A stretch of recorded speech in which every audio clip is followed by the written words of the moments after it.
稣也推不前马龙冲比谁家呀比天下的天涯毛马那瑞给马那也为你都不错别比耶稣也过着诺马送来比查那给比耶稣也对个诺不给定比耶稣也亲个诺不也心碎耶稣也推不前马龙冲比谁家呀比但好的所要耶稣也对个诺不给定比耶稣也亲个诺不也心碎耶稣也推不前马龙冲比谁家呀比耶稣也对个耶稣也对个诺不给定比耶稣也亲个诺不也心碎耶稣也推不前马龙冲比谁家呀比马那耶天下的天边毛马那瑞给马那耶人的都不错别比耶稣也过着诺马送来比查那给比查那多度那耶稣对的查那多度那耶稣不的查那多度那耶稣不的那耶稣对的给多度查那多度那耶稣对的查那多度那耶稣不的查那多度那耶稣不的那耶稣对的给多度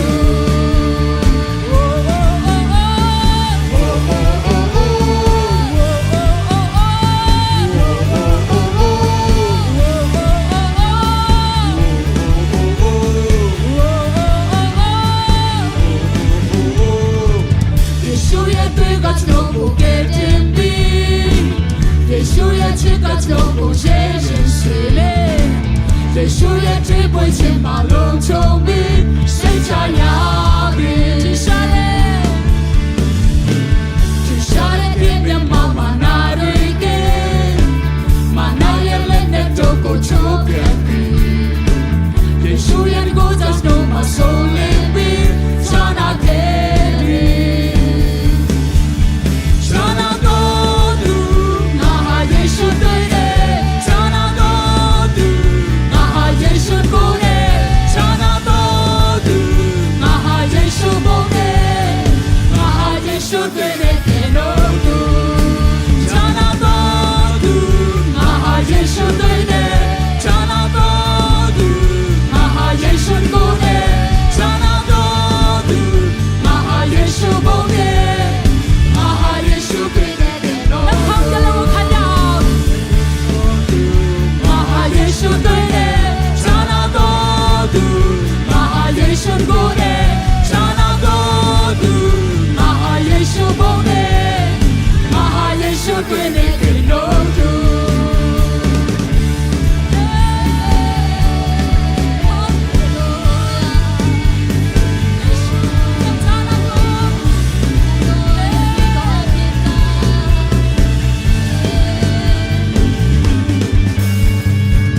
耶稣对耶稣bon耶稣good耶稣对耶稣bon耶稣good耶稣对耶稣bon耶稣good查那给比查那给比耶稣对耶稣bon耶稣good耶稣对耶稣bon耶稣good耶稣对耶稣bon耶稣good查那给比查那给比耶稣对耶稣bon耶稣good耶稣对耶稣bon耶稣good耶稣对耶稣bon耶稣good查那给比查那给比耶稣对耶稣bon耶稣good耶稣对耶稣bon耶稣good耶稣对耶稣bon耶稣good查那给比查那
သွားအောင်သူလုံးနိုင်တယ်ရှာရဖို့သူဆုံးတော့ပြ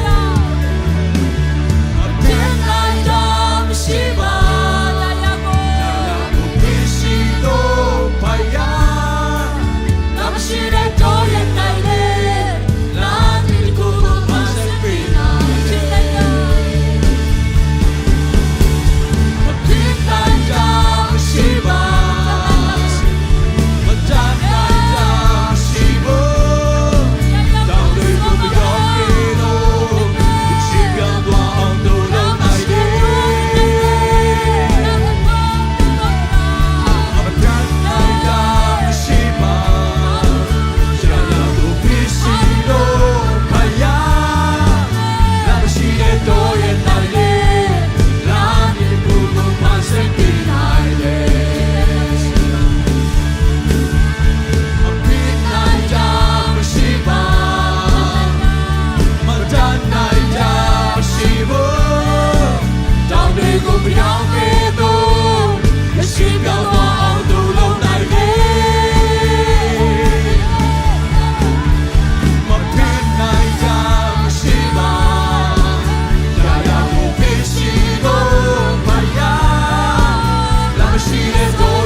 ဆိုးစားတော့ဖျား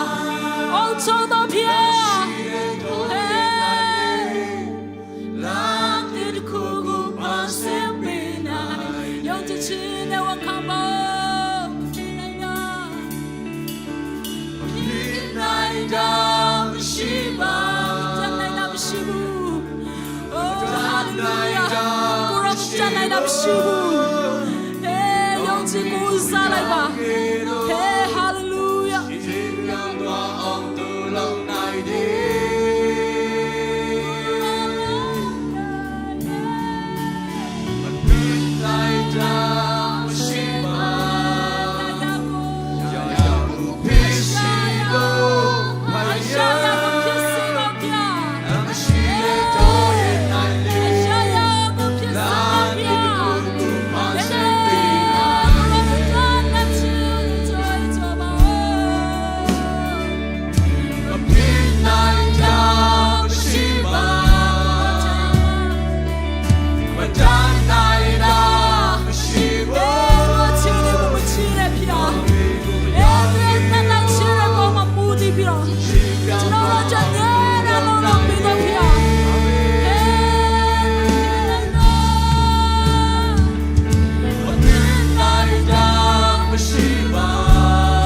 Chado ya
ရဲ့ထောင်တဲ့ဘယ်တော့မှရှိနေတဲ့တဲ့ကကျွန်တော်တဲ့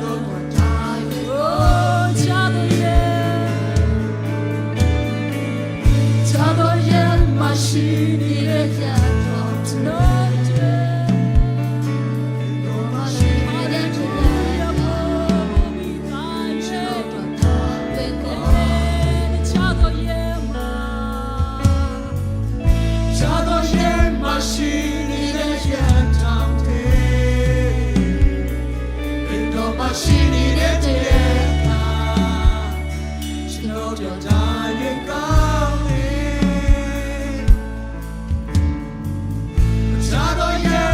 ရှိနေတဲ့ရန်ထောင်တဲ့ဘယ်တော့မှရှိနေတဲ့တဲ့ကကျွန်တော်တို့တိုင်းရဲ့ကောင်းလေး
မြန်မာတော့မပါပဲချစ်တယ်လားမမလားချစ်ဘူးမြန်မာတော့ကလာအရင်ချစ်ဆို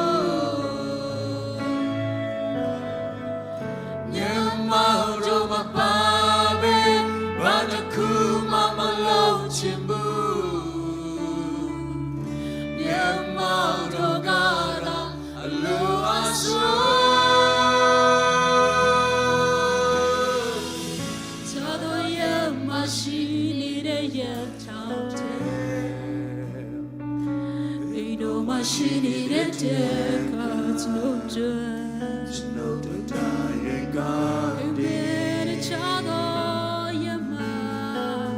ချာတော့ရမရှိနေတဲ့ရထောင်တဲ့ဘယ်တော့မှရှိနေတဲ့တဲ့ကကျွန်တော်တို့တိုင်းရဲ့ကောင်းတဲ့ချာတော့ရမရှိနေတဲ့ရထောင်တဲ့ဘယ်တော့မှရှိနေတဲ့တဲ့ကကျွန်တော်တို့တိုင်းရဲ့ကောင်းတဲ့ချာတော့ရမရှိနေတဲ့ရထောင်တဲ့ဘယ်တော့မှရှိနေတဲ့တဲ့ကကျွန်တော်တို့တိုင်းရဲ့ကောင်း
boata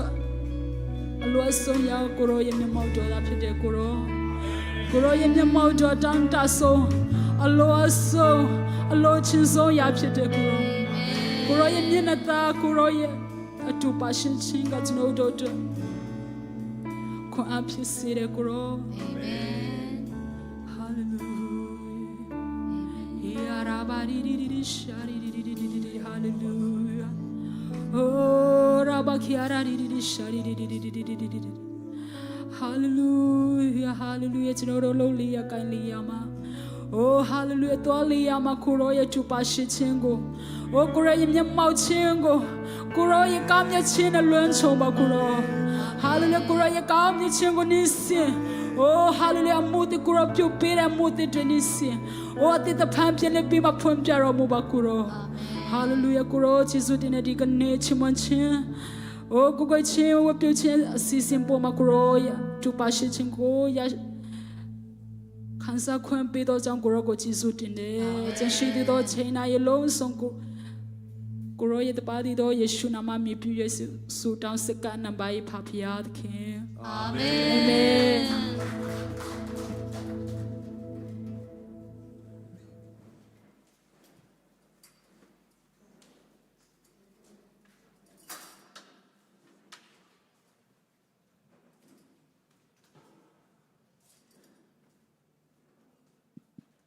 Hallelujah Hallelujah အားလုံးကိုနေကောင်းကြမှာဆိုပြလဲတွေ့ရှိခွင့်ရလို့ဖခင်ရှင်ရဲ့ကျေးဇူးတော်ကိုချီးမွမ်းတယ်မြတ်မောက်တော်ထဲကိုဆွဲခေါ်ပေးတဲ့တန်ရှင်တော်ဝိညာဉ်တော်နဲ့တူ worship team များကိုလက်ခုပ်တီးပြီးတော့ချီးမွမ်းကြရအောင်ဂုဏ်ပြုကြရအောင်အာမင်ဆိုကျမတို့အရာရာကိုတက်ဆွမ်းနိုင်တဲ့ဖခင်ရှင်ကိုပိုင်ဆိုင်ထားတယ်ကျမတို့အယံကိုမှခြားနာတော်သူတွေဖြစ်တယ် Hallelujah Hallelujah ဆိုတော့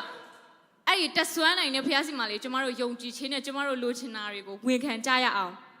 အာမင်အာမင်ကျမတို့လေဒီလိုယုံကြည်ခြင်းနဲ့ဝန်ခံနေတဲ့အရာတွေကလေဒီတိုင်းပဲလေဟာနယ်ထဲမှာပျောက်ကွယ်သွားမှာမဟုတ်ပါဘူးတကယ်ပဲယုံကြည်ခြင်းနဲ့တိမ်ပိုက်ပါရယူပါဖခင်ရှင်ကအရာရာကိုတက်ဆွမ်းနိုင်တဲ့ဖခင်ဖြစ်တယ်ဟာလေလုယာတဘာဝလွန်ဖခင်ဖြစ်တယ်အာမင်အာမင်ဆိုတော့လူတွေတောင်းပန်ချက်စီတာထက်တာလွန်ပြီးတော့ပေးစွမ်းနိုင်တဲ့ဖခင်စီမှာကျမတို့သူရဲ့ကောင်းမြတ်ခြင်းတွေကိုကြွေးကြော်ကြမယ်ကျမတို့လိုချင်တာတွေလည်းတိမ်ပိုက်ကြမယ်အာမင်ပထမဦးဆုံးဖခင်ရှင်ကောင်းမြတ်တယ်တင်းနှစ်သုံးဖခင်ရှင်ကောင်းမြတ်တယ်ဖခင်ရှင်ကောင်းမြတ်တယ်ဖခင်ရှင်ကောင်းမြတ်တယ်အာမင်အာမင်ခဏလေးဖခင်ရှင်ကောင်းမြတ်လားကောင်းမြတ်တယ်နော်ဒါမဲ့လေဒီမှာရှိနေတဲ့ညီကောင်မောင်နှမတွေပြောနေတဲ့ပုံစံလေးဖခင်ရှင်ကောင်းမြတ်တယ်ဖခင်ရှင်ကောင်းမြတ်တယ်မသိမကောင်းမြတ်တယ်လို့နဲ့အားရပါရโอเคဖခင်ရှင်ကောင်းမြတ်တယ်ကျမပေါ်မှာ၃ခါโอเค1 2 3ဖခင်ရှင်ကောင်းမြတ်တယ်ကျမပေါ်မှာဖခင်ရှင်ကောင်းမြတ်တယ်ကျမပေါ်မှာဖခင်ရှင်ကောင်းမြတ်တယ်ကျမပေါ်မှာအာမင်အာမင်အာမင်โอเคဆိုတော့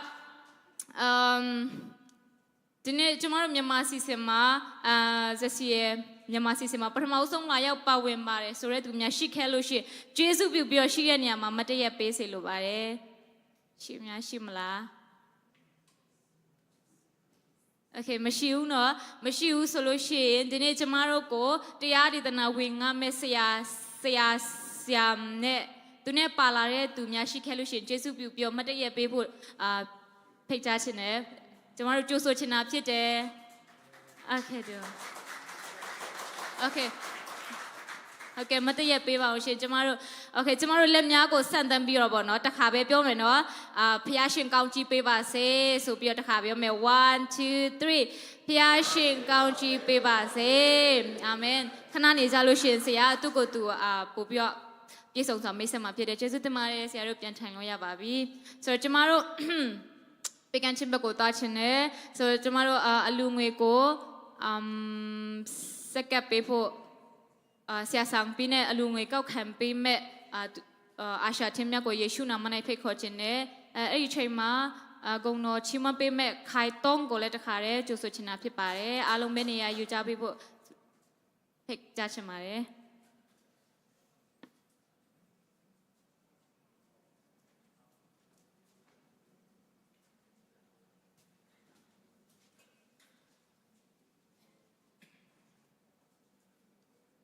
လူငွေတို့ဆွတောင်းရအောင်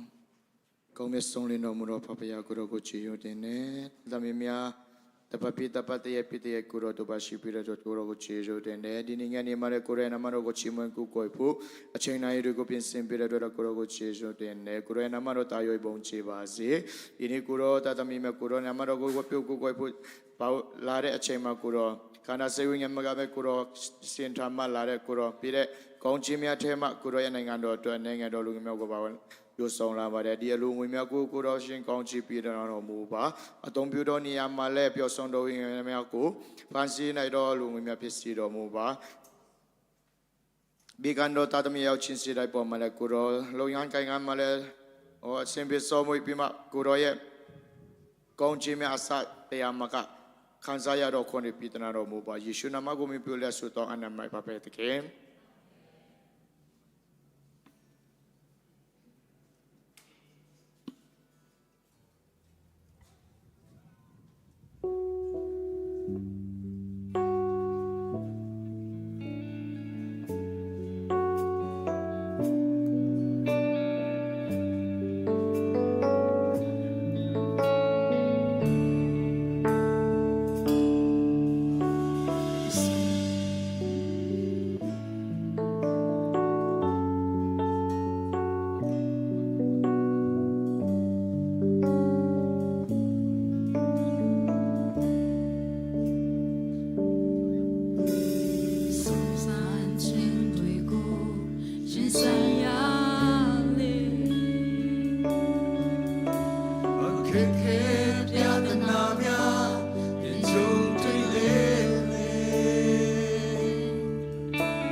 လူရောငယ်စက်ကပ်ပေးတဲ့ဆက်ဆောင်ပေးနဲ့အကောက်ခံပေးတော့ပါဝင်တော့ worship team များအကုန်လုံးကိုဖျက်ရှင်ထပ်တူကောင်းချီးပေးပါစေအာမင်ဆိုတော့ကျမတို့ဒီကနေ့ကျမတို့ကိုတရားဒေသနာပေါ့နော်ဝိညာဉ်အစာဝိညာဉ်ခွန်အားဖြည့်ပေးမဲ့ဆရာဆရာမကိုယေရှုနာမ၌ဖိတ်ခေါ်ခြင်းနဲ့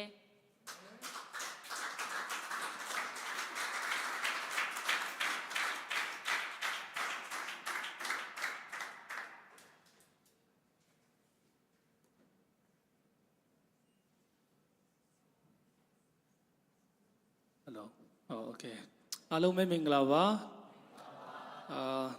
ရှေးဥစွာပေါ့နော်ဒီအချိန်ကခွင့်ကောင်းပြင်ဆင်ပေးတဲ့ကိုရဲကြီးဘုရားသခင်ကျေးဇူးတော်ကိုထူးချီးမွမ်းတယ်ပေါ့နော်ပြီးတော့မှဒီမှာရှိတဲ့တင်အုပ်ဆရာမဆပေါ့နော်ဒီမှာရှိတဲ့ဆရာတယောက်ချင်းစီတိုင်းတော်၎င်းဒီမှာရှိတဲ့ညီကိုမောင်နှမတယောက်ချင်းစီတိုင်းအပေါ်ကိုလည်းပေါ့နော်ကျေးဇူးတင်တယ်ဆိုတဲ့အကြောင်းကိုပြောချင်တယ်ဆိုတော့ကျွန်တော်အရင်စိတ်လှုပ်ရှားနေကျွန်တော်အဲ့လိုမျိုးမြန်မာလိုကျွန်တော်တရားမဟောတာနည်းနည်းကြာပြီပေါ့နော်ဆိုတော့ဘာပဲဖြစ်တန်ရှင်တော်ဝင်းနေတော်ဘုရားကလမ်းပြပေးမယ်လို့ယုံကြည်တယ်တူတုတ်နဲ့ပေါ့နော်ဆိုတော့အဲ့လိုလေးတွားဖို့ဖြစ်မယ်ဆိုတော့ကျွန်တော်နှုတ်ဘတ်တော်မတွားခင်မှာပေါ့နော်ကျွန်တော်အနေငယ်တက်တည်ကန်ခြင်းတယ်ဆိုတော့ကျွန်တော်ဒီကျွန်တော်နာမည်အားလုံးသိပြီဆိုတော့နာမည်တော့မမိတ်ဆက်တော့ဘူးเนาะဆိုတော့ဟိုရှေ့နှစ်ပတ်မြောက်ကကျွန်တော်အဖေကတရားဟောပြီးမှသူအကြီးကျယ်မိတ်ဆက်ပေးပြီးပြီဆိုတော့ကျွန်တော်မိသားစုတွေအဲ့လိုရှိမယ်โอเคเนาะဆိုတော့ဒီဘယ်ကနေစမလဲဆိုတော့ကျွန်တော်ဖိလစ်ပင်းကပဲစရအောင်ပေါ့เนาะအေးရှေ့ဆက်သွားရင်အချိန်ရမ်းကြာတော့မှာဆိုတော့ကျွန်တော်ဒီဖိလစ်ပင်း Baptist Theological Seminary ပေါ့เนาะကျွန်တော်music course ပေါ့เนาะဒီဟာကိုတက်ရောက်ဖို့ရန်ကုန်မှာက music ဆိုတာနဲ့အဲ့ဒီအကြောင်းကိုပဲညွှန်ကြားတာဖြစ်တဲ့အခါမှာဘာပဲဖြစ်တွားဖို့ဆုံးဖြတ်လိုက်တယ်ဆုံးဖြတ်လိုက်တဲ့အခါမှာschool fee tuition fee ဘယ်လောက်ရှိမယ်ဆိုတာကျွန်တော်မသိဘူးဆိုတော့အဖေနဲ့ဒီတိုင်းပဲဟိုပြောဒီပြောနဲ့ form ကရောက်သွားပြီဆိုတော့တွားဖို့အချိန်ရောက်တဲ့အခါမှာတွားဖို့ဖြစ်လာတယ်ဆိုတော့အဲ့ကနေပြီးမှအเจ้าကိုရောက်တယ်ရောက်တဲ့အခါမှာသူက Baptist ဆိုတဲ့အတိုင်းပဲတကယ် Baptist ငြိမ်လေးပဲတွားတာဆိုတော့ကျွန်တော်အတွေ့အကြုံပြောသူတို့ကမကောင်းပြောတာတော့မဟုတ်ဘူးသူတို့ရဲ့ style ပေါ့လေသူ chapel တစ်ခုတွားတဲ့အခါမှာပထမအဦးဆုံးကျွန်တော်လက်အကြီးကျယ်မြောက်တယ်ဘယ်သူမှလက်မမြောက်ဘူးတယောက်တည်းကိုရဒီနီယာကမားဘီနဲ့တူတယ်ပေါ့ music ကြောင်းလည်းပြောသေးတယ်ပြောတာအားရပါရလက်ခုပ်တီးတယ်ဘယ်သူမှလိုက်မတီးဘူးကျွန်တော်တယောက်တည်း okay ဆိုတော့နောက်ပိုင်းကျတော့ကျွန်တော်လည်းသူတို့လိုသူတို့ကလည်းကျွန်တော်လိုနဲ့ဂျားထဲမှာအဆင်ပြေသွားတယ်ဆိုတော့ဒါလည်းကျေးဇူးတော်ပဲဆိုတော့ဒီခုနဟာပြန်ဆက်မယ်ဆိုဒီ school fee အကြောင်းအရာနဲ့ပတ်သက်ကျွန်တော်မှ sponsor လုံးဝမရှိဘူးကျွန်တော်တကယ်ချင်းဒီမြန်မာပြည်ကလူတွေကတော့တီးကြတယ်လေနော်ကျွန်တော်တို့ကယုံကြည်ခြင်းနဲ့တွားတဲ့အဖွဲ့တွေလုံးဝအဲ့လိုမျိုးဆိုတော့တခြားနိုင်ငံသားတွေကအဲ့ဒီအရာကိုရမ်းအံ့ဩတယ်သူတို့ကမင်း sponsor ဘယ်လိုလဲကျွန်တော်လိုအပ်ရင်စားဖို့မရှိသူတို့စီကလောက်ပါအောင်ပတ်စံ100 200လောက်ပေါ့အဲ့ဆိုသမင်းနေပါသမင်းနေပါတော့မငတ်ပြက်ခဲ့ဘူးပေါ့နော်ဒီနော်ကျေးဇူးတော်ကြောင့်အဲ့လိုကနေပြီးမှတစင်ပြီးပေါ့နော်ဘုရားသခင်ကပို့ဆောင်တယ်ဆုတောင်းတယ်တခါကျရင်ကျွန်တော်ကပျော်ပျော်နေတတ်သူမျိုးဟုတ်တယ်ဒါပေမဲ့တခါတလေကျရင်လေစိတ်ထဲမှာအဲ့လိုမျိုးပေါ့လေအဲ့ဒီအကြောင်းလက်ခမတွင်းနိုင်ဆက်တက်လို့မရတော့ဆိုတဲ့အခြေအနေရောက်တဲ့ခါမှာကျွန်တော်လည်းတိတ်မပျော်နိုင်တော့ဆိုတော့ဆုတောင်းတယ်ကိုမှပြောပြစီရဆိုလို့ဖေရားရှိတယ်အဖေရှိတယ်ဆိုတော့အဖေဒီလိုရှိတယ်အဖေကလည်းဆုတောင်းပါโอเคဆုတောင်းတယ်နောက်တစ်ပတ်ရောက်တယ်အဖေခြေနေမထူးသေးဘူးလားဘာညာပေါ့အဲ့ဒါနဲ့အဖေကလည်းဆက်ဆုတောင်းပါဆုတောင်းတာတော့များပြီနော်အဖေဒီမှာကတော့တခုတော့လုပ်ရတော့မယ်ပေါ့လေဆိုတော့အဲ့လိုနဲ့ပဲပေါ့လေနော်အဖေလည်းဖိလစ်ပင်းမှာတက်ခဲ့တဲ့အခါမှာသူဒီယုံကြည်ခြင်း by faith ဆိုတဲ့ဟာကကျွန်တော်ကကြားပဲကြားဘူးတာကိုကျွန်တော်ဘဝမှာဒီလိုမျိုးကြီးဖယားသခင်ကိုယုံကြည်ပြီးမှတွားရတဲ့အတ္တမျိုးကအတိတ်မရှိခဲ့ဘူးလေဆိုတော့ဒီမိဘနဲ့တူနေတဲ့အခါမှာစားဖို့ပူစရာမလိုအိမ်မက်နေပူစရာမလိုအဲ့လိုမျိုးဆိုတော့ဘာဖြစ်တိုင်းတခြားနိုင်ငံတွားပြီးမှတွားတဲ့အခါမှာတကယ်ကိုပေါ့နော်အိမ်ကိုလည်းလွမ်းတယ်လို့ဟိုလွမ်းဒီလွမ်းပေါ့လေဆိုတော့ကျေးဇူးတော်ကြောင့်အဆုံးထိပေါ့နော်ဒီမတ်လ29ရက်နေ့မှာဘုရားသခင်ကအကောင်းမွန်ဆုံးပြီးဆုံးနိုင်တော့ခွင့်ပေးတယ်ပေါ့နော်အတိအကျကျေးဇူးတော်ချီးမွမ်းရတဲ့တည်ငယ်ခံခြင်းတယ်ဆိုတော့ဒီနေ့ကျွန်တော်တို့နှုတ်ကပတ်တော်ဘက်တွားရအောင်ပေါ့နော်ဆိုတော့ဒီကနေ့ကျွန်တော်ယူဆောင်လာတဲ့နှုတ်ကပတ်တော်က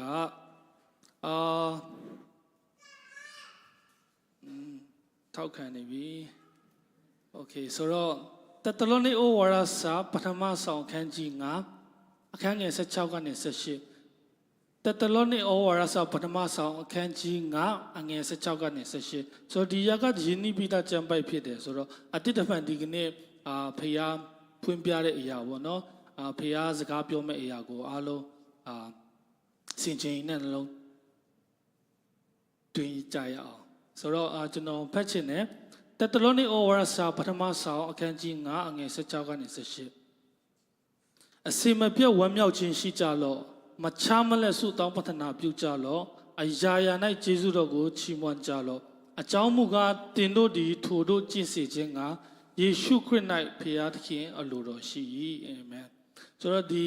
အခုနအရာတွေနဲ့ကြုံတွေ့တဲ့အခါမှာဒီအရာကိုကျွန်တော်တွားဖတ်မိတယ်ဘလို့မျိုးဝမ်းမြောက်ရမလဲပေါ့ဒီအခက်ခဲကြီးနဲ့ကြုံတဲ့အခါမှာဘလို့မျိုး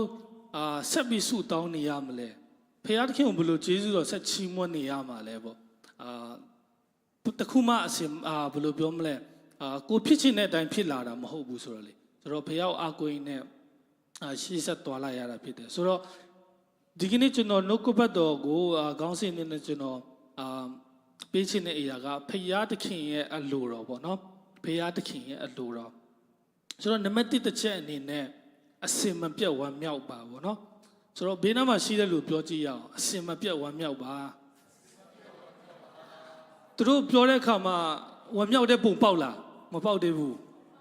နည်းနည်းလေးပြောပြီးပေါက်လာဖို့ပေါ့နော်โอเคကျွန်တော်လုပ်ပေးမယ်ပေါက်အောင်ခဏနေနော်โอเคဆိုတော့အစင်မပြတ်ဝမ်းမြောက်ပါဆိုတော့ကျွန်တော်တို့ဒီတခြားဒီအဘိဓမ္မာနော် dictionary ကြီးတဲ့အခါမှာဒီဝမ်းမြောက်ပါဆိုတဲ့အခါမှာကစိတ်ခံစားချက်ပေါ့ကျွန်တော်တို့စိတ်ပျော်ရင်ဝမ်းမြောက်တယ်ကျွန်တော်တို့စိတ်မပျော်ရင်ဝမ်းနေတယ်ဒါကတော့ရှင်းတယ်ဆိုတော့ဒီမှာပြောထားတဲ့ဝမ်းမြောက်ပါဆိုတဲ့အရာကပေါ့နော်ဘယ်လိုမျိုးလဲဆိုတော့ကျမ်းစာထဲမှာဘယ်လိုပြောထားလဲဆိုတော့ကျွန်တော်တို့ကဖခင်သခင်ထင်၌ဝမ်းမြောက်ဖို့လိုတယ်ဆိုတော့ဘယ်လိုဝမ်းမြောက်မလဲဖခင်သခင်ပေးထားတဲ့ဂတိတော်တွေမြောက်များစွာရှိတယ်တောင်းကြလို့တောင်းလင်ရမည်ဆိုလိုမျိုးပေါ့နော်ဖခင်သခင်ဂတိတော်အများကြီးရှိတယ်ဒီအရာတွေကိုကျွန်တော်တို့ဆွဲကင်ပြီးမှကျွန်တော်တို့ကအသက်တာထဲမှာဝမ်းမြောက်ဖို့ဖြစ်တယ်ပတ်ဝန်းကျင်အခြေအနေဘယ်လိုပဲရှိရှိကျွန်တော်တို့အသက်တာထဲမှာဝမ်းမြောက်တဲ့အရာရှိဖို့အရေးကြီးတယ်ဆိုတော့မေခွန်းထုတ်စီရတခုကဘယ်လိုပြောမလဲဘေးပတ်ဝန်းကျင်မှာမကောင်းတာတွေပဲအကုန်ဖြစ်တယ်ဆိုပါတော့ကိုရည်ရွယ်ထားတဲ့အရာတွေမဖြစ်လာဘူးကိုရည်မှန်းထားတဲ့အရာတွေဘာတစ်ခုမှမဖြစ်လာဘူးအဲ့ချိန်မှာဘယ်လိုဝမ်းမြောက်မလဲဆိုတော့ဂလာတိအခန်းကြီး9အငယ်22မှာဘာပြောထားလဲဆိုတော့ဘာတွေ့ရလဲဆိုတော့ဝိညာဉ်ပဂတိပေါ့နော်အတီးဝိညာဉ်တီးဆိုတဲ့အရာတွေတွေ့ရတယ်ဒီအရာတွေကကျွန်တော်တို့ရဲ့အသက်တာထဲမှာတီးရမယ့်အရာတွေပေါ့ဒီအရာတွေရှိလာတဲ့အခါမှာကျွန်တော်တို့အသက်တာထဲမှာဝမ်းမြောက်ခြင်းကအလိုလိုနဲ့ရောက်ရှိလာမှာဖြစ်တယ်ဆိုတော့ကျွန်တော်တို့ဒီဝမ်းမြောက်ဖို့ပြောတဲ့အခါမှာကျွန်တော်စိတ်နှလုံးသားထဲမှာလည်းငြိမ်သက်မှုလိုအပ်တယ်လေနော်ဆိုတော့စိုးရင်ပူပန်မှုရှိနေပြီးမှဝမ်းမြောက်တယ်ဆိုတာကဒါကမဖြစ်နိုင်တဲ့ကိစ္စပဲဆိုတော့အတွင်းထဲမှာငြိမ်ဝှက်ချင်းရှိဖို့အရေးကြီးတယ်ဆိုတော့ဒီအရာတွေကဘယ်ကလာမလဲဆိုတော့သခင်ယေရှုခရစ်တော်ကိုတည်ခြင်းဖခင်သခင်ကိုယုံကြည်ခြင်းပေါ့နော်ဒီအရာတွေကနေဖခင်သခင်ရဲ့တတ်နိုင်ခြင်းဒီအရာတွေအားလုံးကနေပြီးမှရလာမှာဖြစ်တယ်ဆိုတော့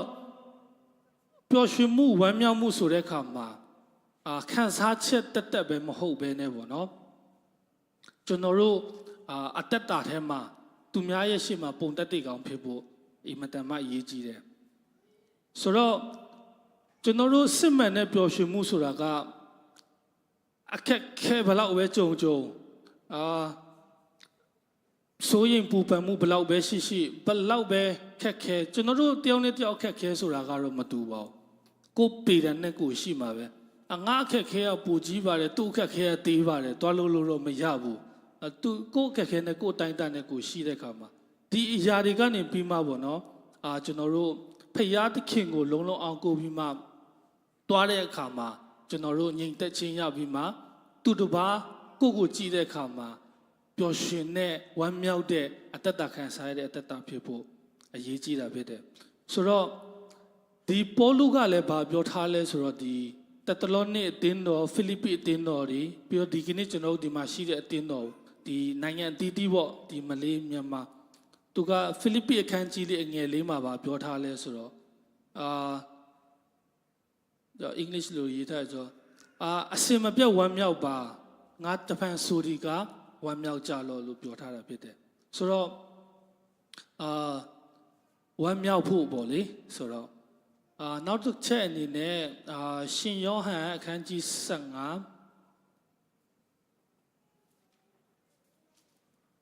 ရှင်ယောဟန်အခန်းကြီး15အငယ်9မှာဗာပြောထားလဲဆိုတော့ငါဒီစပစ်နယ်ပင်ဖြစ်၏တင်တို့ဒီအခက်များဖြစ်ကြ၏အကျဉ်သူဒီငါ၌တည်၍ငါဒီလည်းသူ၌တည်၏ထိုသူဒီများစွာသောအသီးကိုတည်တတ်၏ငါနဲ့ကွာလင်းတင်တို့ဒီအဘယ်အမှုကိုများမတတ်နိုင်ကြဆိုတော့ဒီဆက်ပြီးမှအငယ်7မှာပါပြောထပ်ပြောထားလဲဆိုတော့တင်တို့၌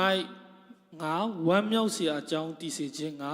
တင်တို့ဝမ်းမြောက်เสียအကြောင်းဆုံးလေစေခြင်းငါ၎င်းဤစကားကိုတင်တို့ဟာငါဟောပြော၏အာမင်ဆိုတော့ဒီ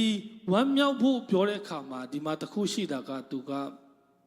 ဒီတီးခံမဲ့အပိုင်းလည်းပါတယ်ဗောလေဆိုတော့ကျွန်တော်တို့တီးခံတယ်လို့ပြောတဲ့အခါမှာဘယ်နှကြိမ်တီးခံနိုင်ကြလဲကျွန်တော်ဥပမာအနေနဲ့တော့ကျွန်တော်အဖေကတော့အရင်တီးခံနိုင်တယ်အဲ့ဒါကြောင့်လဲကျွန်တော်ဒီရှင်းမှာဒီနေရာမှာရက်နိုင်တာဗောလေဆိုပြောချင်တာကအရင်ကတားလိမ်မှာမဟုတ်ခဲ့ဘူးဗောလေဆိုတော့အဲ့လိုမျိုးဗောလေဆိုတော့ကျွန်တော်တို့တီးခံနိုင်တဲ့အရာကပဲအတိုင်းတာရှိတယ်ပထမတစ်ခါရတယ်ဒုတိယတတိယတစ်ခါလောက်ကြာရင်တော့ဆွဲတော့မယ်ဆိုတဲ့ဟာမျိုးတွေများတာကိုဆိုတော့ဘာပဲဖြစ်ဖြစ်ဒီတီးခံဖို့အတွက်လည်းဒီမှာနောက်ကဘတ်တော်မှာတိုင်းမှာပြောထားတာဖြစ်တယ်ဆိုတော့ဒါဝိတ်ကဘာပြောထားလဲဆိုတော့သူ့ရဲ့ဝမ်းမြောက်ခြင်းကဘယ်ကလာလဲဆိုတော့ဖယားသခင်ရဲ့ပေးတဲ့ကယ်တင်ခြင်းစုကျေးဇူးကသူ့ကိုဝမ်းမြောက်မှုယူဆောင်လာပေးတယ်တဲ့ဆိုတော့ဒီအရာကိုကျွန်တော်တို့တက်တာထဲမှာလည်းထိုနည်း၎င်းဖြစ်ဖို့ကျွန်တော်ခွန်အားပေးတိုက်တွန်းခြင်းတယ်ဆိုတော့ကျွန်တော်တို့ကအမြဲတမ်းပေါ့နော်လိုက်ပြီးခံစားနေဖို့တော့မဟုတ်ဘူးဒီချိန်မှာကလေးကစအခုချိန်မှာကဒီ social media ခေတ်စားလာတဲ့ခါမှာဘယ်လိုပြောမလဲတခုခုဆိုရင်လည်းခံစားပြစ်တာပဲအတဲကွဲလားဆိုတော့လည်းမကွဲဘူးဒါပေမဲ့ခံစားတတ်တယ်အတွေ့အကြုံမရှိဘူးเนาะဒါပေမဲ့သူတို့အတဲကွဲတဲ့ပုံစံခံစားတတ်တယ်အဲ့လိုမျိုးချစ်တတ်တဲ့ဟာလေးတွေသိရမလားဂယုစိုက်ပြတဲ့ဟာတကယ်တော့သူတို့ခံစားရလားဆိုတော့လည်းမခံစားရအောင်ဒါပေမဲ့လှုပ်တတ်တယ်သူများရှိမှခံစားပြတတ်တယ်အဲ့လိုမျိုးပေါ့နော်ဆိုတော့ကျွန်တော်တို့ကအရာအလုံးကိုလိုက်ပြီးခံစားနေဖို့မဟုတ်ဘူးကျွန်တော်တို့ကဒီဖရာသခင်ထဲမှာရှိတဲ့ဝမ်းမြောက်မှုကိုကျွန်တော်တို့ရွေးချက်ပြီးမှကျွန်တော်အသက်တာထဲမှာရှောက်လန်းမှုဖြစ်တယ်အဲ့ကနေပြီးမှကျွန်တော်ရဲ့ခံစားချက်တွေကတဖြည်းဖြည်းလိုက်လာမှာဖြစ်တယ်ဆိုတော့ဒီအရာကပထမချက်ပြန်ပြောရအောင်အစင်မပြတ်ဝမ်းမြောက်ပါโอเคနည်းနည်းပြုံးလာပြီလားပြုံးလာပြီเนาะโอเคဆိုတော့ကျွန်တော်တို့ဒုတိယတစ်ချက်အနေနဲ့ဒီမှာဘယ်လိုရေးထားမချမလက်ဆုတောင်းပါ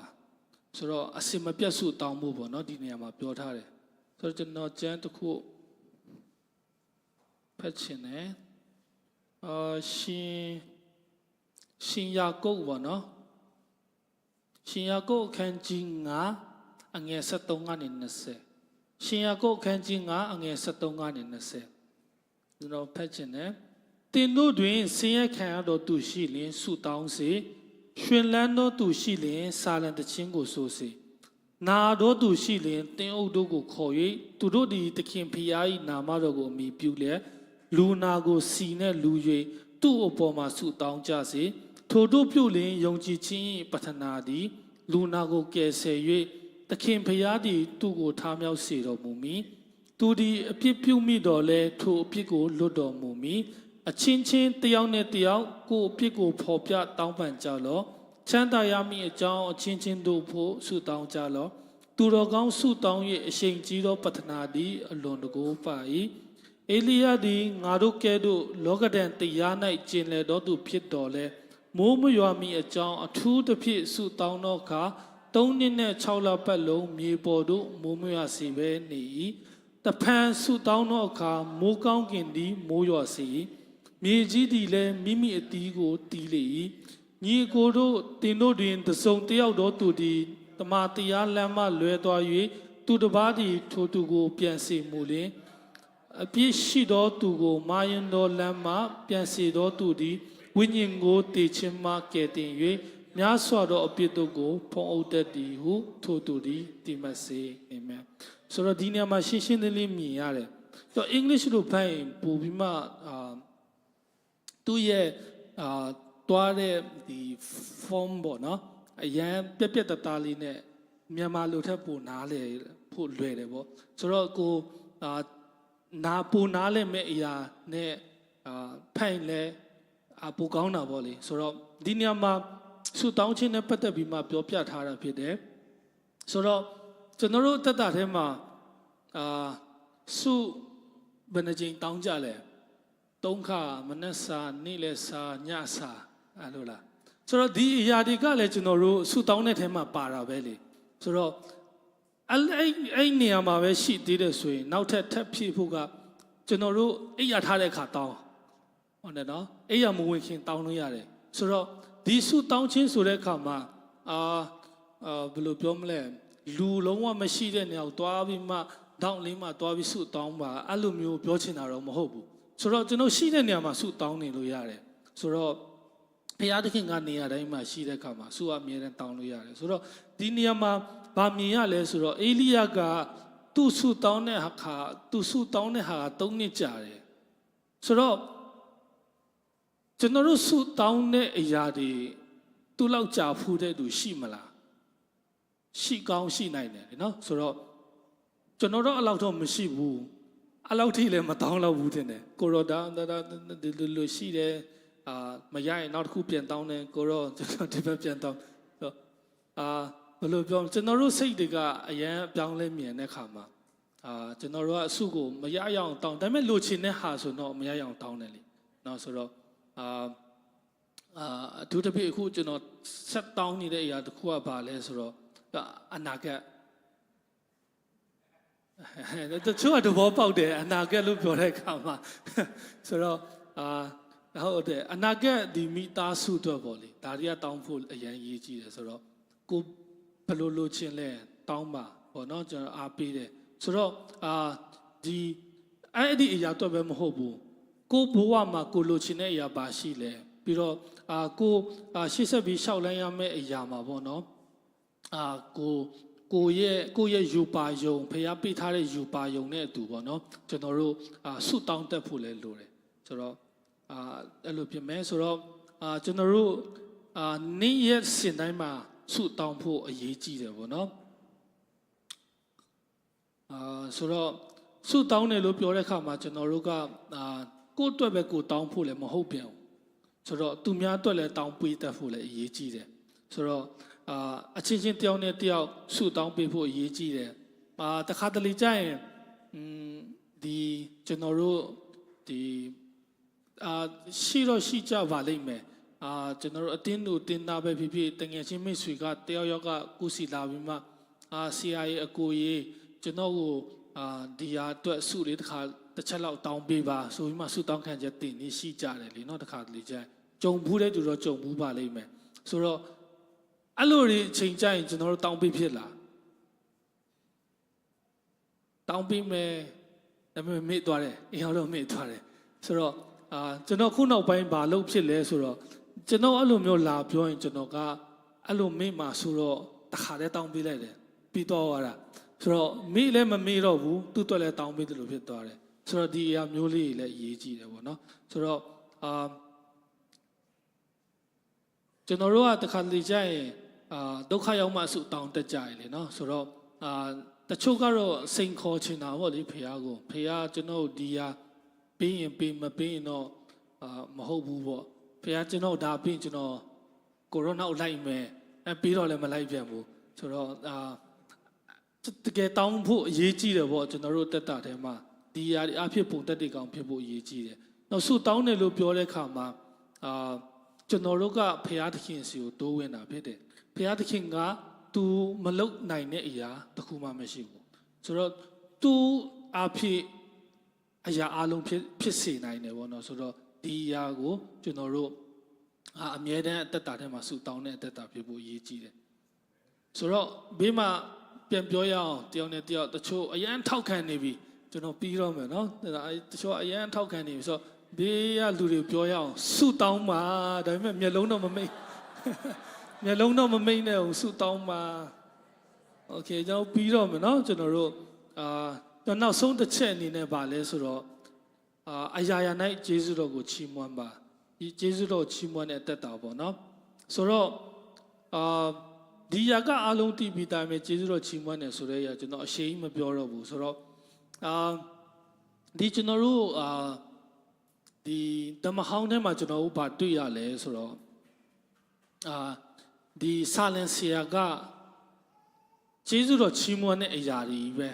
ဒီကျွန်တော်ဆာလင်ကျမ်းထဲမှာဒီအရာတွေအများကြီးမြင်ရတယ်ပြီးတော့ကျွန်တော်တို့ဒီဓမ္မတစ်ထဲမှာလဲပေါ့နော်တစ်ချက်ကြည့်အောင်ဓမ္မတစ်ထဲကအေဖက်ဩဝါဒစာအခန်းကြီး9အငယ်4အေဖက်အခန်းကြီး9အငယ်4မတော်မရောတော့ညစ်ညူပြည့်ရဲသောစကားများကိုလည်းပယ်၍ယေရှုတော်ချီးမွမ်းခြင်းစကားကိုတုံးကြလောဆိုတော့ဒီအရာကကျွန်တော်တို့ရှင်းလေးပြောရမယ်ဆိုရင်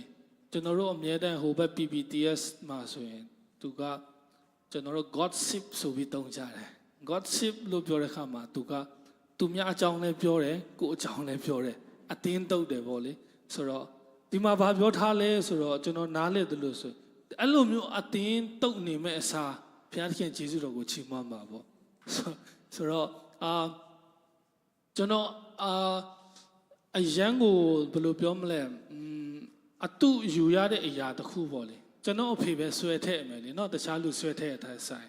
ဆိုတော့ကျွန်တော်တို့တစ်ခါတလေကြာရင်အဲ့လိုမျိုးmessenger မှာပြောကြတယ်hello နေကောင်းလားဓမ္မောဘာညာပေါ့လေအဲ့ကျန်သူကအမြဲတမ်းဖြေတဲ့အရာကဘာရှိလဲဆိုတော့ကျေးဇူးတော်ကြောင့်ကောင်းတယ်ပဲမပြောဘူးသူကကျေးဇူးတော်ကြောင့်ကောင်းတယ်ဆိုတော့အဲ့ဒါကကျွန်တော်ကအရင်ကအဲ့လိုမျိုးမပြောတတ်ဘူးသူမြိုက်နေကောင်းတယ်ရပြီပြီးတော့ပြီဒါပေမဲ့သူကအဲ့လိုမဟုတ်ဘူးကျေးဇူးတော်ကြောင့်ကောင်းတယ်ဆိုတော့ဒီအရာကကျွန်တော်တခြားလူတွေကျွန်တော်အဲ့လိုမျိုးဟယ်လိုနေကောင်းလားဘာညာလို့ကောင်းတဲ့ချက်ချင်းဝင်တယ်ဒီအရာကဘယ်လိုပြောမလဲကျွန်တော်အဖေအဖေကျွန်တော်ကတင်ယူမိတဲ့အရာပေါ့တကယ်ကျေးဇူးတော်ကြောင့်ကျွန်တော်တို့ကနေကောင်းချမ်းသာနေတဲ့အရာဆိုတော့နေ့ရက်တိုင်းမှာကျွန်တော်တို့ပြောတဲ့အရာဒီ messenger ထဲဖြစ်ကျွန်တော်ဒီကျေးဇူးတော်ချီးမွမ်းတယ်ဆိုတဲ့အရာပေါ့နော်ဒီအရာကအိမ်မက်တန်အရေးကြီးတယ်ဆိုတော့နည်းနည်းဆက်သွားရအောင်ဆိုတော့နောက်တစ်ချက်အနေနဲ့ကောလောသဲအခန်းကြီးနဲ့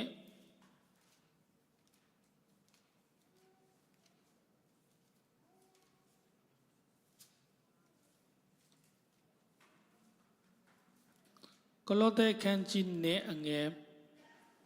6နဲ့ခွန်ပေါ့နော်6နဲ့ခွန်ထို့ကြောင့်သင်တို့သည်သခင်ယေရှုခရစ်ကိုခံယူပြီးသည့်ဖြစ်၍ထိုသခင်၌စိုက်ပျိုးခြင်းတည်ဆောက်ခြင်းရှိလျက်ဤဥပဒေတကိုခံပြီးသည့်အတိုင်းယုံကြည်ခြင်း၌မြဲမြံစွာဆွဲလန်းလျက်ယေရှုတော်ကိုချီးမွမ်းခြင်းနဲ့တကွာယုံကြည်ခြင်းတိုးပွားပြည့်စုံလျက်ထိုသခင်၌ကျင့်လေကြလောအာမင်ဆိုတော့ခုနကျွန်တော်ဒီနှုတ်ကပတ်တော်မှာတွားခင်မှာတက်တည်ခံတဲ့အတိုင်းပဲကျွန်တော်ကဒီအရင်နဲ့အခုအရင်သူများရဲ့ပါဇက်ဖျားမှာအရင်ဆွဲနေတဲ့ဒီ comfort zone ဆိုတဲ့အရာပေါ့လေဆိုတော့မြန်မာပြည်မှာကအရင်အဆင်ပြေတယ်အရင်အဆင်ပြေတယ်ပြောတဲ့ခါမှာတခေးပုံစံတော့မဟုတ်ဘူးပေါ့အိမ်မက်နေရာရှိတယ်စားမဲ့နေရာရှိတယ်ဆိုတော့ဒါကအဆင်ပြေတယ်ပေါ့ပုံမှန်အနေနဲ့ဆိုတော့ဒီတခြားနိုင်ငံကိုရောက်တဲ့ခါမှာအခုလည်းဒီမှာဒါကျွန်တော်တို့ရဲ့အမိမြေမဟုတ်ဘူးဆိုတော့အခက်အခဲများစွာရှိနိုင်တယ်ဆိုတော့လှုပ်ဆောင်တဲ့အရာတစ်ခုချင်းစီတိုင်းမှာဆုတောင်းမှာပြီးတဲ့ခါမှာ ကိုလှုပ်ရမယ့်အရာကိုမကြောက်မရွံ့မဲနဲ့ပေါ့နော်ဖခင်တခင်ကိုယုံကြည်ပြီးမှရဲရဲသွားကြပါပေါ့နော်ဒီအရာကိုခွန်အားပေးခြင်းနဲ့ဆိုကျွန်တော်ကြောင်းတက်နေတဲ့ကာလအတွင်းမှာလဲဒီအရာကကျွန်တော်ကိုအများကြီးတိဆောက်ပေးတယ်ပေါ့နော်ဆိုတော့တယောက်နဲ့တယောက်တွေ့တဲ့ခါမှာကျွန်တော်ထင်တယ်ကျွန်တော်ကလွဲပြီးတခြားလူအားလုံးကစပွန်ဆာရှိတယ်သူတို့ကတလားတစ်ခါဝင်ကြတယ်ဆိုတော့သူတို့အတွက်ပူပန်မှုဆိုတော့ဘာမှတိတ်မရှိဘူးတိတ်လည်းမတွေ့ရအောင်ဆိုတော့သူတို့ကလည်းဒီနှစ်ချင်းဖြစ်တဲ့ခါမှာသူတို့ရဲ့အတင်းတော်တွေအားလုံးကထောက်ပံ့မှုကဒါက easy ပဲဆိုတော့ကျွန်တော်တို့ဒီကျွန်တော်တယောက်တည်း AG တော့မဟုတ်ဘူးအမှတချို့ရှိတယ်ကျွန်တော်လိုပဲဆိုတော့သူတို့လည်းသူတို့နဲ့ပြောတဲ့ခါမှာကျွန်တော်တက်ခွန်အားပူဖြစ်တယ်တခြားဒီနှစ်ချင်းပြောနင်းဒီအကမဟုတ်သေးဘူးလေနင်းယုံကြည်ခြင်းကဆိုတော့ဒါကကျွန်တော်လည်းဘာမှမပြောနိုင်ဘူးလေရှိမှမရှိတဲ့ကိစ္စဟာဆိုတော့ဘယ်လိုပြောမလဲတဖြည်းဖြည်းနဲ့ဖခင်ကိုပို့ပြီးမှဆုတောင်းတဲ့အသက်တာဖြစ်လာတယ်ဖခင်ကိုပို့ပြီးမှယုံကြည်ပြီးမှရှောက်လန်းတဲ့အသက်တာဖြစ်လာတယ်ပေါ့နော်ဆိုတော့ဒီကလူဒီမှာရှိတဲ့ညီကိုမောင်နှမခွန်အားပေးခြင်းနဲ့ရဲရဲတာလောက်ပါပေါ့နော်ဖခင်သခင်ကိုအာကူရင်ပေါ့နော်ဆိုတော့နောက်ဆုံး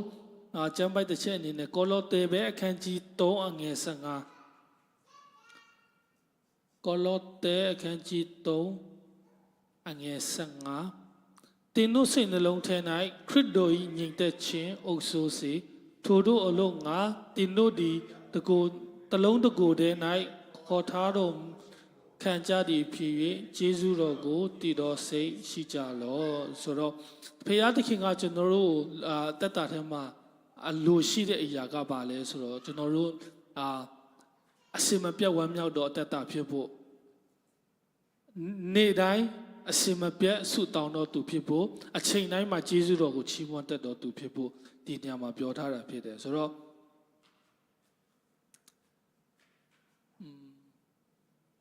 ကျွန်တော်တို့ကတခါလေတချို့ကမိကုံထုတ်ကောင်းထုတ်နိုင်လိမ့်မယ်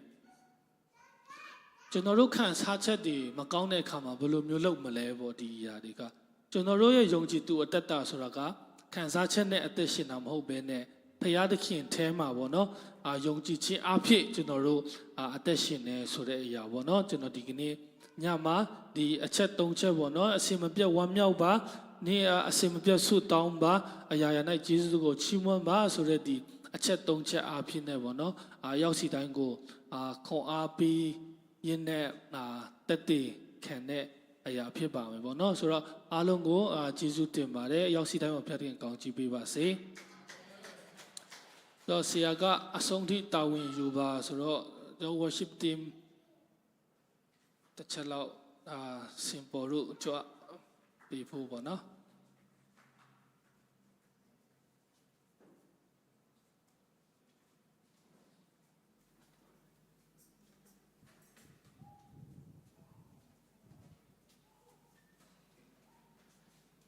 အားလုံးသူတကွာမတည့်ရပြီးမှဒီကိုရိုရှင်ကိုပဲအမြဲလိုတယ်ဆိုတော့တခြင်းသူတကွာချီးမွမ်းကိုကိုရအောင်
မြေ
တိတိကိုခဏလောက်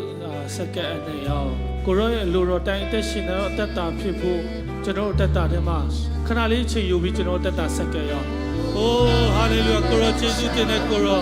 ဒီကနေ့ဒီနေရာမှာကိုရောကောင်းမှုဆုံးတဲ့ဟိုလမ်းပြဖို့ဆောင်ပြတဲ့ကိုရောယေရှုတော်ကိုချီးမွမ်းတယ်ဟိုဒီကနေ့ကိုရောကျွန်တော်တက်တာထဲမှာ